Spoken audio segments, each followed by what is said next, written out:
हे दोस्तों, मैं अभिजीत फिर हाजिर हूँ किताब प्रेमियों की दुनिया पर। तो दोस्तों, आज मैं जिस किताब के बारे में आपसे चर्चा करने जा रहा हूँ उसका नाम है पथ के दावेदार, जो शरत चंद्र चट्टोपाध्याय ने लिखा है। तो दोस्तों, चलिए शुरू करते हैं।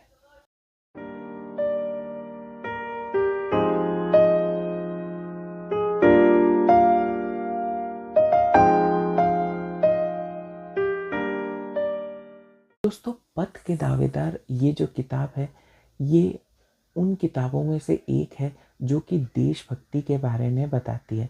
जैसे कि आप बंकिम चंद्र चट्टोपाध्याय की किताब आनंद मठ को पढ़ते हैं या रविन्द्रनाथ टैगोर की गोरा को पढ़ते हैं, तो उसमें देशभक्ति के बारे में बताई गई है।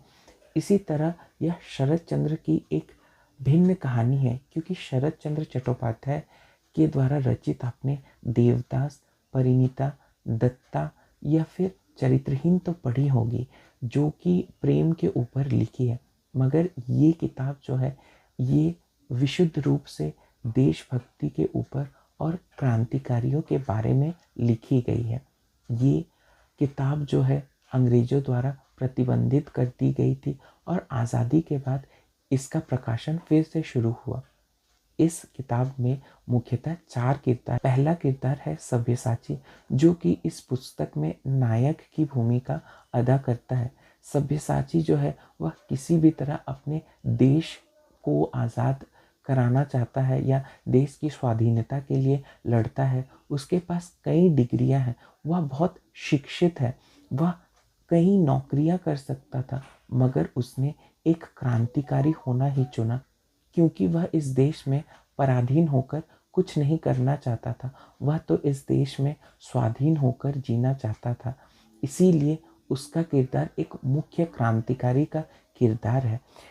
सब्यसाची जो है वो एक सदस्य है पथ के दावेदार का, और उसे सभी मानते हैं, सभी प्यार करते हैं। दूसरा है अपूर्व। अपूर्व जो है एक हिंदू लड़का है, और जो बर्मा में कलकत्ता से नौकरी करने के लिए आता है, और जो अपनी माँ से बहुत प्यार करता है, जो ईसाई का छुआ हुआ कुछ खाता नहीं है, और जिसके मन में थोड़ा भेदभाव तो है, क्योंकि ये देश के लोगों में उस समय था और वह अंग्रेजी शासन को पसंद नहीं करता, मगर फिर भी वह कुछ कह नहीं पाता। उसके अंदर थोड़ा बहुत डर है, वह थोड़ा छुआछूत को मानता है।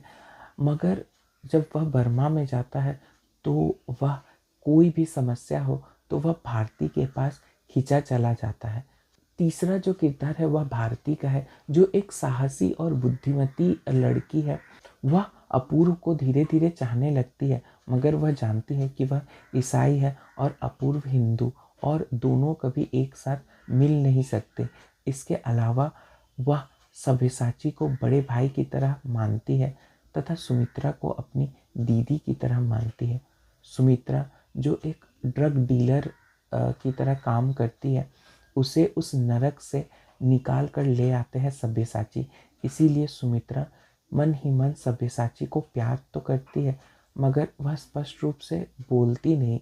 और साथ ही साथ सुमित्रा जो है पथ के दावेदार जो संगठन है, जो आज़ादी के लिए, स्वतंत्रता के लिए लड़ती है, उसकी प्रतिष्ठाता है। इन चारों में जो सामान्य बात है वह है कि चारों पथ के दावेदार के सदस्य हैं, और चारों की भावनाएं अलग है।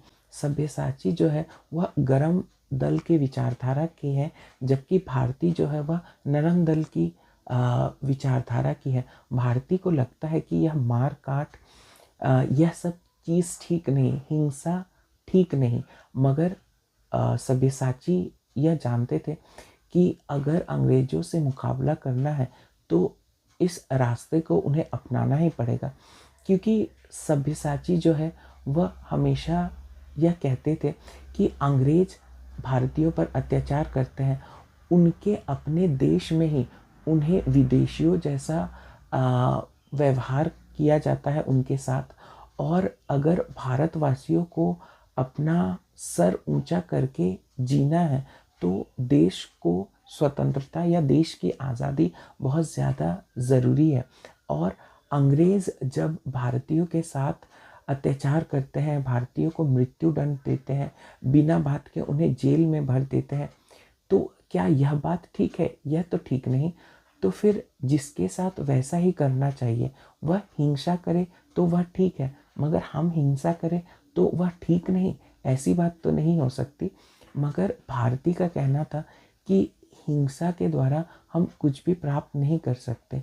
तो इस तरह उन दोनों में कहीं न कहीं मतभेद था, मगर फिर भी भारती अपने भैया को बहुत ज़्यादा स्नेह और प्यार करती थी तथा सब्यसाची भी अपनी बहन को बहुत चाहते थे।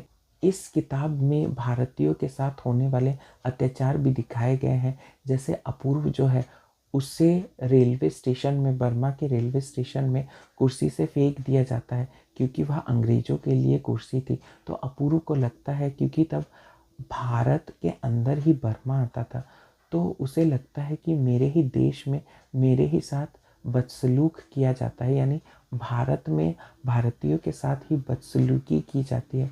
और उसके पास बैठे जो मज़दूर हैं वह दौड़ कर आते हैं और कहते हैं कि छोड़ दो बाबू, मुकदमा करके कोई लाभ नहीं है, इस देश का कानून तो अंग्रेज़ों ने ही बनाया है। तो इस तरह के कई अत्याचार होते हैं भारतीयों पर।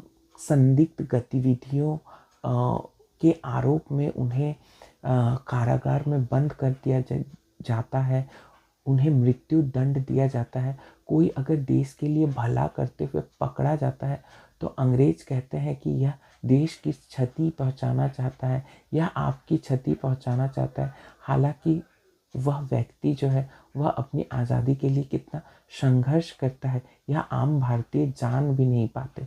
तो इस तरह की कई कहानियाँ इस किताब में दिखाई गई है। यह उपन्यास कहीं न कहीं उन दिनों की परिस्थिति को दिखाता है कि किस तरह लोग एक दूसरे से भेदभाव करते थे, लोग एक दूसरे को हीन दृष्टि से देखते थे। उसके ठीक विपरीत सब्यसाची जो है, उसके दिमाग में एक ही चीज़ थी और वह थी स्वतंत्रता। वह इन सब चीज़ों को नहीं मानता था और कहीं न कहीं भारतीय सब एक है और भारतीयों को स्वतंत्रता दिलाना ही उनका मुख्य उद्देश्य है। यही चीज़ बताया गया है इस उपन्यास में। और शरत चंद्र चट्टोपाध्याय ने अपनी लेखन द्वारा कई लोगों, कई भारतवासियों के हृदय के देशभक्ति की भावना को उजागर किया है या जागृत किया है। तो इस किताब को आप ज़रूर पढ़िए और कैसी लगी आपको ये वीडियो ज़रूर बताएं।